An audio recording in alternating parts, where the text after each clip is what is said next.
It's pretty much common knowledge at this point that developing boost games takes a long time for not very long results, as most games that utilize this gameplay formula only last around 2 to 4 hours on average, and instead rely on strong replayability or extra game modes to sweeten the deal, or more often than not just pad out the runtime. Things like the missions in both generations, the extra acts of Sonic Forces, and the topic of today's video, Gameland, otherwise known as the Sonic simulator from Sonic Colors.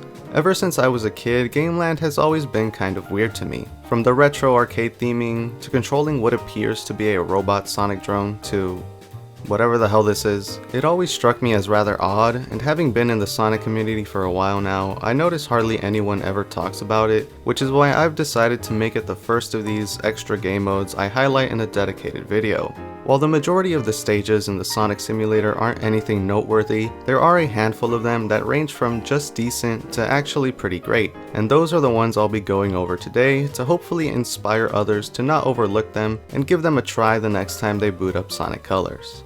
But before we dive into the stages themselves, I just want to talk about Gameland in general, because as I've already said, it's kind of weird. It can be accessed from the world map through this planet that as a kid thought was supposed to be Metal Sonic, but looking at it now it doesn't really resemble him aside from the obvious metal material. The theming of this thing is actually pretty interesting, because as you can tell, Sonic Team were really trying to make it look like you're in a 10D of the intergalactic theme park playing on an arcade cabinet. The design of the Eggman saucers and monstrous looking Sonics destroying a cubic world seem to be an homage to the original Space Invaders cabinet.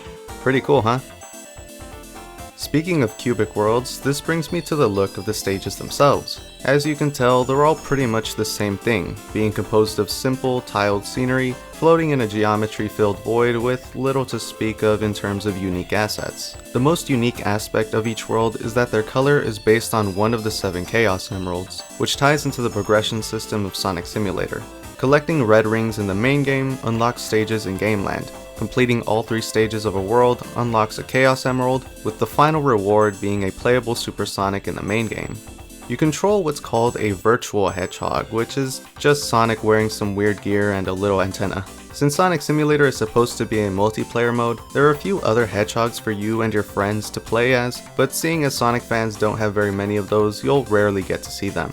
However, if you play in single player mode and press the triangle button, you'll switch to a red Hedgehog and even get an extra boost in height, basically giving you a triple jump. This brings me to another interesting aspect of Gameland, the physics. For the most part, they behave the same way as the main game, but sometimes your boost speed gets nerfed like crazy and makes it feel like you're running through mud. Thankfully, this only happens during certain sections that act as transition points, but they occur often enough that it gets pretty annoying. But with all that out of the way, it's time to finally talk about the stages themselves. 3 per 7 worlds for a total of 21, and I'll only be talking about 12 of those, starting with 1-2. This level is kind of a tutorial for the Laser Wisp, so it's very basic in design, but that doesn't mean it's not fun. It starts off with a couple rows of egg pawns all lined up for you to quickly kill with these Laser Wisps. Or you can do a chain of homing attacks if you want to make their deaths long and painful. This is followed up by some basic platforming and homing attack chains before transitioning into 3D, where you once again execute egg pawns with a Laser Wisp. It quickly transitions back to 2D in a section where you bounce up some spring poles and plow through more enemies before reaching the end. This level is very simple in its design, and it's a little weird that there's a Laser Wisp tutorial in what for most people is an endgame mode, but hey, that doesn't mean it can't be fun to slaughter some egg pawns. It only lasts around a minute, so it doesn't overstay its welcome. 2-1. Something I haven't mentioned until now is that some Sonic Simulator stages actually borrow level layouts from the original Sonic the Hedgehog, with this level being based on Marble Garden Zone Act 1. The level design actually fits really well in this game, since the original zone had a lot of precise platforming, which the controls of Sonic Colors perfectly excel at. It's especially fun to use the short hop to maintain your momentum and platform through the level. A lot of the things that made the original level a slog are gone thanks to the way they've been translated into this game. Instead of slowly pushing boxes, you can just quickly press some switches. Instead of slowly wading through lava, you run on platforms that could squish you. Overall, it's a pretty fun level that lasts a little under a minute for a short and sweet experience. 2-3. This is another tutorial stage, this time for the Drill Wisp, but unlike its predecessor, this one ramps things up a bit with some more involved and fast-paced layouts. It starts off with a short 3D section before quickly transitioning into 2D, where you go underwater and use the Drill Wisp to quickly maneuver through some platforms while destroying enemies for boost. This boost is useful in the next section, which returns to 3D and starts getting a bit wacky in how it's designed, with lots of blocks popping out of the ground and the inclusion of these pool balls that you can knock into a frenzy that damages both you and the enemies. After that, there's another quick 2D section with the drill, before a short stint of vertical platforming. Overall, I have a lot of fun playing this stage, with its only downside being these spinning signs that slow you down if you run through them. They are annoying, but thankfully rare enough to not ruin the level, that yet again hovers at around a minute in length, and if you haven't noticed the pattern yet, the majority of these stages stay close to the minute mark. 3-1. The stage's layout is pretty weird because 90% of the time it has a top and bottom path stacked atop each other, but their designs are almost exactly the same, so it just leaves me wondering what the point of including both of them was. The level starts with a straight line that immediately transitions into a 2D section where you just hold forward and let the automation carry you for a bit. You do a bit of platforming, take this neat shortcut by boosting through some boxes, and then get shot into a short quick step section. You encounter 2 rows of caterpillars that you can destroy for some boost before being shot into another quick step section with more egg ponds for you to plow through. After that, you're back in 2D, grinding on rails for a bit before doing some platforming involving various gimmicks like slot machines and these physics orbs. After that, for the rest of the level, you grind on these rails at an unnaturally slow speed with really nothing to do, which makes for a really dull way to end the level. Looking at it now, I realize this level isn't really that fun, but I thought I'd include it either way because of how strange it is. 3-3. This level is pretty fun, with lots of snappy platforming and quick reaction elements like these pools of water that you can either swim through with a wisp or completely avoid with well-timed jumps and proper boost management. The final section, however, has one you can't avoid, and is one where Sonic Team trolls the player a bit by giving you the choice between utilizing a drill or laser wisp. Now, in most underwater scenarios, you're likely to use the drill wisp, as it's much faster to maneuver with, but this area in particular has rows upon rows of chroma cubes that take forever to drill through, but can be immediately destroyed with a laser wisp. What's genius about this is that all throughout the level, Sonic Team have been giving the player hints that the laser wisp will be the preferred choice by giving you various opportunities to test it out, with even that initial underwater section showing you how fast it can break through chroma cubes. What initially seems to be the slower option actually turns out to be the fastest option. This is what's so great about Sonic Colors. It's always testing your understanding of its mechanics and level design so that it feels extremely satisfying when you finally master them.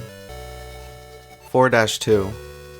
This whole level is a quick step section and lasts less than 40 seconds, but man is it fun to run through. You have to deal with a bunch of enemies and obstacles like egg chasers, egg ponds, moto bugs, and gaps in the ground, all while quickly switching to lanes with wisp capsules in order to maintain your boost state. There's not much else to say, it's just a really fun level, but I do wish it was a little longer because it feels like there was a bit more they could have done, but hey, what are you gonna do? 4-3. This is another short but fun level. It's a giant vertical climb filled with lots of precise platforming, which, like I said before, is perfect with the controls of this game. A lot of the platforms need to be activated by switches, which also activate walls of spikes that close in on you. They're not very hard to outpace if you're at least somewhat competent, but it's still a neat aspect of the level. Along the way, you use laser wisps to travel upward, and a single rocket wisp that ends off the level with a bit of 2D skydiving. This stage doesn't really do anything too crazy, but precise platforming is always fun in this game. 5-2. This is yet another good level that I might even go as far as to say is great. It starts off with a 3D section that takes the wackiness to the next level, with lots of egg ponds, pool balls, and slopey terrain that makes traversing through it really fun with how differently you can approach it every time. It transitions into a 2D section where you use the drill wisp to quickly maneuver through the ground, destroying enemies along the way to build up boost. It quickly goes back to 3D for some weirdly straightforward rail grinding that leads to a long path of cubes, egg ponds, and rings for you to run around and collect. You get on some more rails before finally ending off the level. Like I said, this level goes all out on the wackiness in the 3D, with a good sense of flow in the 2D thanks to some neat skips and fun use of the drill wisp. Easily one of the best stages. 6-1. This level starts off with the 3D section where all you do is massacre rows of defenseless egg ponds for close to 20 seconds. Pretty fun. It transitions into a 2D section with some really fun quick reaction level design, like jumping into this physics orb to skip this pulley, or hitting this pool ball to take the upper path. It's pretty straightforward but has some nice fast-paced platforming that makes this level genuinely fun all throughout its minute-long runtime. With a few tweaks, I feel like this layout could have been included as a level in the base game. 7-1.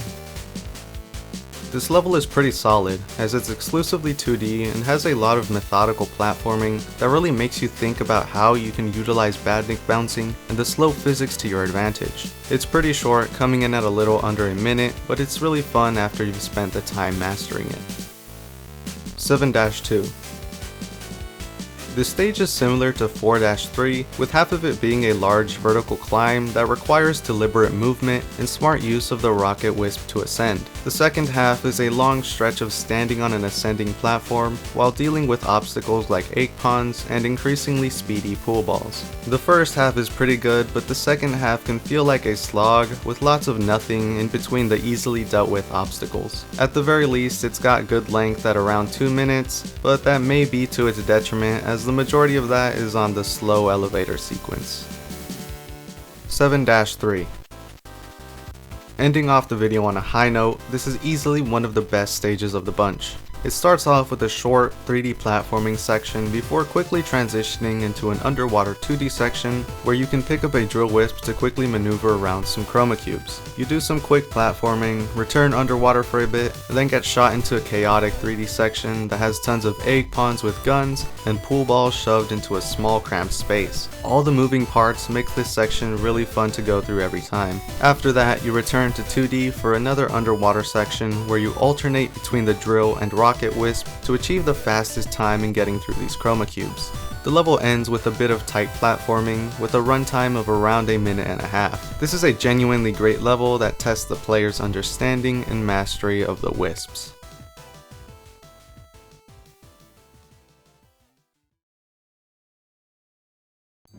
So yeah, those are all the stages I thought were worth highlighting, considering hardly anyone even talks about Gameland in general. I'm actually quite surprised that more than half of the 21 stages were actually good, as even I never really bothered indulging in this part of the game before making this video. Also, another thing that's kind of off topic, but I only recently realized, is the amount of similarities between the Sonic Simulator and Cyberspace and Sonic Frontiers. Both are set in cyber worlds with random geometry floating around, both use the same dash numbering instead of the traditional naming scheme, both are seen as side modes to their respective games, and both have reused layouts from older games. Only Gameland has way more original stages. But what do you guys think about the Sonic Simulator? Is it worth remembering when talking about Sonic Colors, or do you think it's just too forgettable? Let me know down below, but without further ado, I'll see you guys next time.